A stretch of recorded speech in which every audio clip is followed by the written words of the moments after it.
Most people considering a move to Tulsa, Oklahoma probably picture a charming, affordable city with a friendly vibe. You might imagine a great place to settle down without breaking the bank.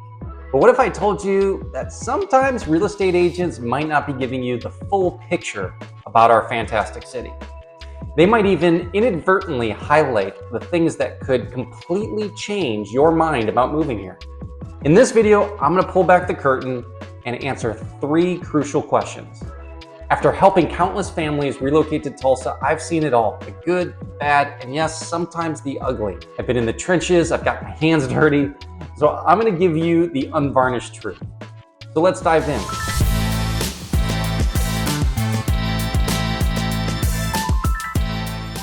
My name's Tom O'Stasek. I'm a full-time realtor helping people relocate to the Tulsa market. I was once in your shoes relocating to Tulsa, but I've been here now nearly 20 years. I make videos helping people learn about the city of Tulsa and its real estate.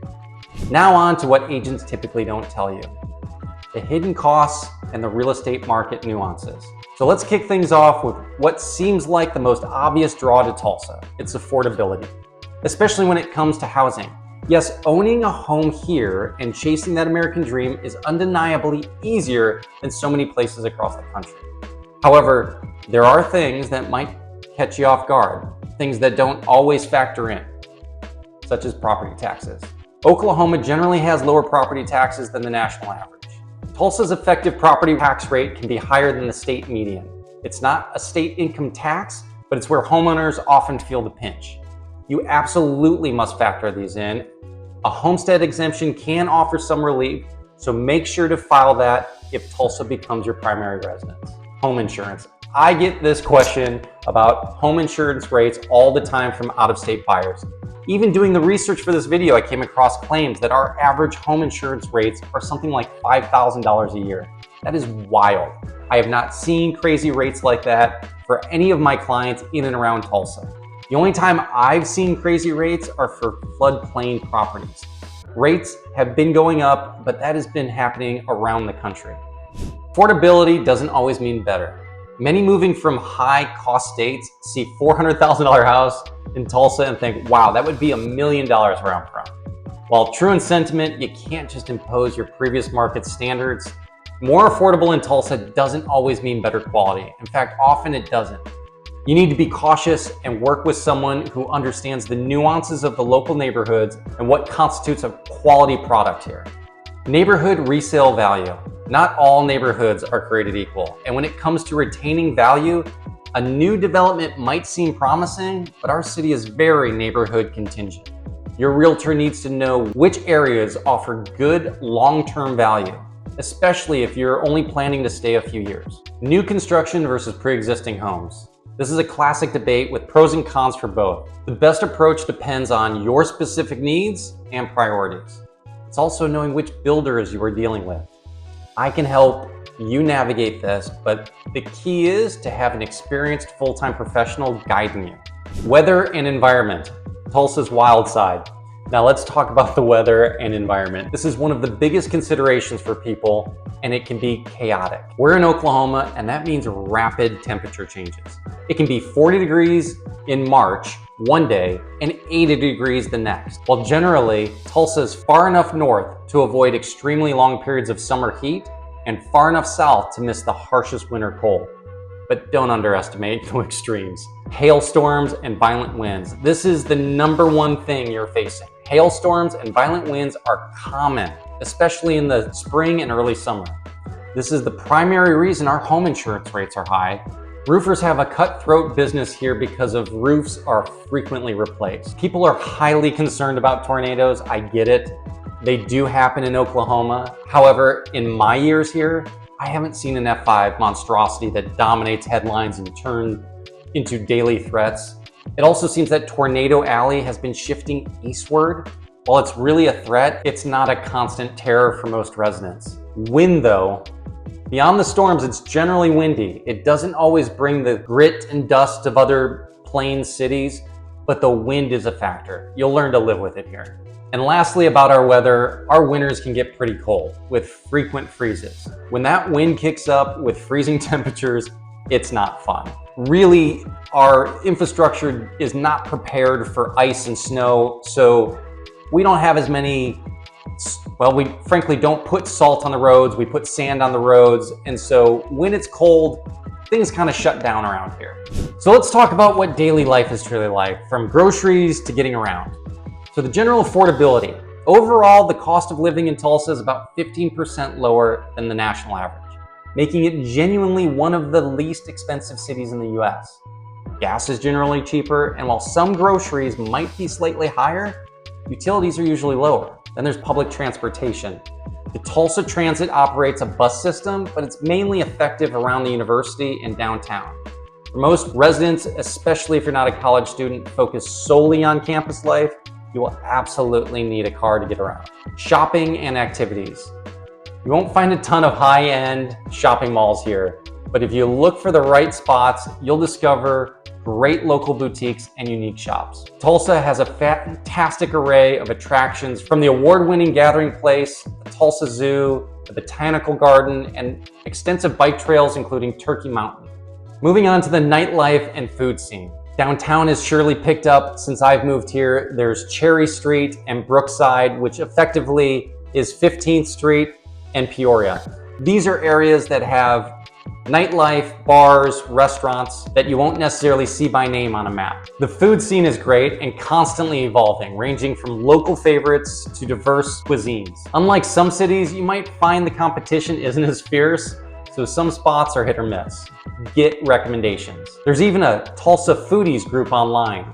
We're also known for the Tulsa Sound and have excellent music venues like Kane's Ballroom and the BOK Center. Let's talk economy. Tulsa's job market is generally stable. While overall job gains and losses fluctuate, the unemployment rate tends to track with the state average. Being that we aren't a major city, there isn't a lot of job diversity and as many opportunities as there would be in larger cities.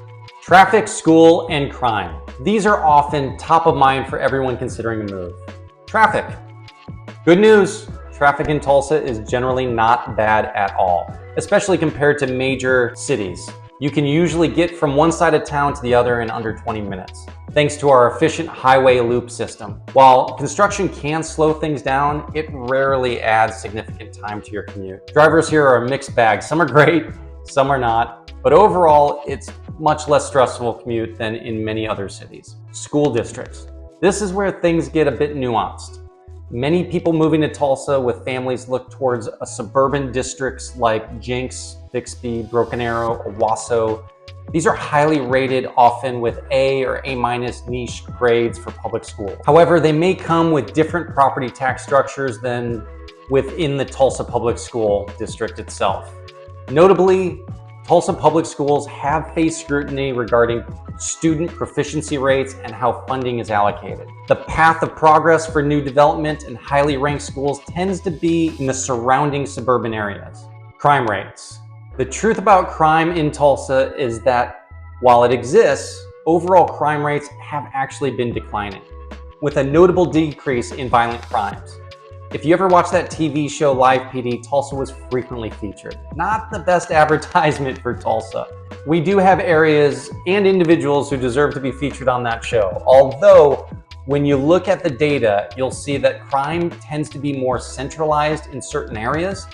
Newer, more developed areas and specific neighborhoods like Maple Ridge, South Tulsa, Brookside, Cherry Street, Jenks, Owasso, are consistently cited as some of the safest places to live. This is something some agents might not explicitly tell you, pushing a general safe city narrative without detailing the differences by neighborhood. Why real estate agents might keep quiet. As a real estate agent myself, I can shed light on why some might not give you the whole picture. Well, there's financial incentives. Let's be blunt. Agents are incentivized to make money. When you buy a house, the agent earns a commission. Still seeing commissions paid by the seller, not the buyers. You want an agent who's transparent about this. A listing bias. An agent might have a listing that fits your criteria, but is located in a less than desirable area. If you're out of state and unfamiliar with Tulsa, they might not explicitly tell you about the less favorable aspects of that particular location. You need an agent who will provide you with all of the public information and honestly discuss the pros and cons of every area. Part-time agents. This is a crucial point. If you're not using me as your realtor, please don't choose a part-time agent, your cousin, or your spouse's best friend if they don't do this full-time. They simply don't have the same level of knowledge or market experience as a full-time professional who is actually engaged in the market daily. So is Tulsa actually worth it despite these nuances? I'm biased, but I'd say absolutely. If you can afford it and understand the trade-offs, Tulsa offers a compelling blend of overall affordability, especially compared to other major cities, a vibrant and evolving lifestyle, a strong arts and entertainment scene, and an abundance of outdoor activities. You're not too far from other major cities, and the community spirit is strong. You might have to make some compromises on the age or style of your home depending on your budget, but the quality of life can be excellent. If you're considering a move to Tulsa, you want to make sure to avoid common mistakes and have someone who truly knows the ins and the outs. I specialize in working with people relocating from out of town. It's just easy for me to do. You'll be working with me directly, not a junior agent, and I'll leverage my expertise to find you the best deals in the current buyer's market. I want to ensure you have a clear, all-encompassing understanding of everything Tulsa has to offer. The good, the challenging, the outright surprising. Thank you for watching. If you're local, feel free to comment about what I've missed or what you disagree with. If you are considering relocating to Tulsa, text or email me, or feel free to schedule time on my calendar with that QR code on my YouTube homepage. We'll see you next time.